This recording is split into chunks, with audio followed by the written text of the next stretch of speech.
na talaga nga namang may kalandian, may kausap tuwing gabi, may kalambingan, may kayakapan, may kahalikan, may ka-holding hands. Pero at the end of the day, ang tawag sa inyo, friends.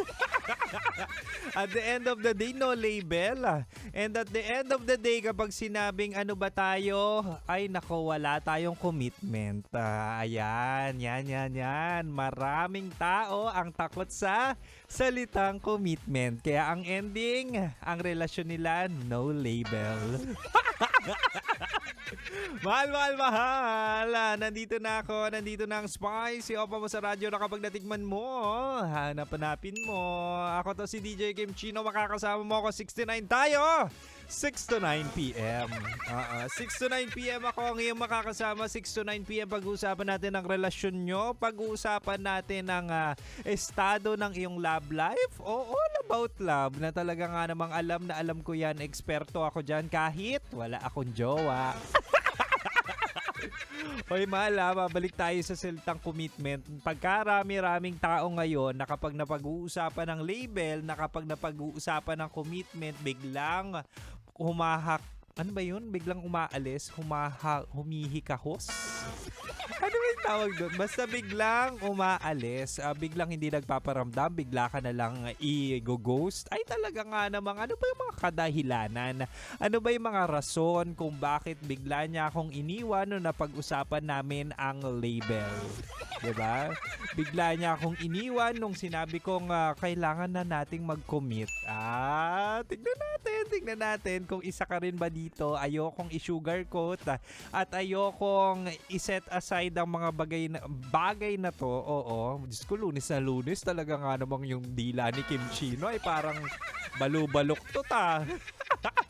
Anyway, tonight sa ating Chinitox, usapang pag-ibig mula sa Spice, si Opa mo, DJ Kim Chino, ay bibigay ko ang 3 rason kung bakit ang daming takot sa salitang commitment. Ito na, unang-una mahal. Takot ka sa salitang commitment kasi takot kang masaktan. Di ba? May mga ganun talaga eh. Kapag nag-commit ka kasi, mas nagiging vulnerable ka. Di ba? Aminin nyo, kapag mahal mo, kapag nakasanayan mo, kapag biglang nawala o di kaya biglang nagloko, ay talaga nga namang times 2 ang hapde sa puso at isipan. Totoo naman yan, di ba? Minsan kapag nagmahal ka, minsan kapag pumasok ka sa relasyon, yung taong yon ang magiging source of your happiness. But at the end of the day, it's a double-edged sword. Bakit? Kung ikaw ay sumasaya sa kanya, isang pagkakamali, isang maling ginawa lang niyan, ay naku, sinasabi ko sa'yo, yun din ang dahilan kung bakit ka iiyak. Di ba? Totoo naman.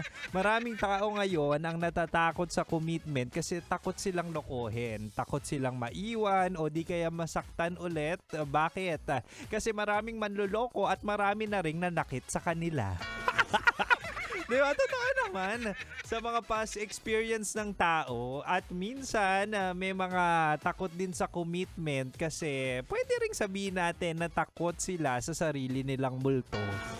Bakit? Kasi gawain din nila talaga ang talagang kinakatakutan nila. It's either nag-cheat sila, it's either hindi sila nakontento, it's either dalawa ang nilalandi nila kaya takot sila sa commitment. Maraming purpose, maraming rason kung bakit ayaw ng mga tao ngayon ng commitment o nagsisettle sa no-label relationship. Kaya kayo dyan, yung mga hindi pa ready, huwag nyong landiin yung mga seryoso at willing nang mag-commit katulad ni DJ Kim Chino.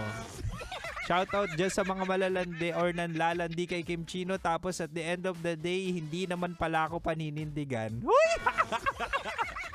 Anyway, mahal, isa pa lang yan sa bala ko tonight. Huwag kayong mag-alala, hanggang 6 p.m. pa naman ako at pag-usapan natin itong commitment na to na talaga nga namang ina-avoid nyo.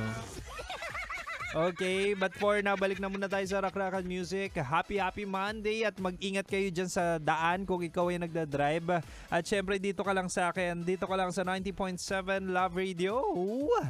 Kailangan pa bang i-memorize yan? Basic! Metro's #1 Love Radio! Basic! sake!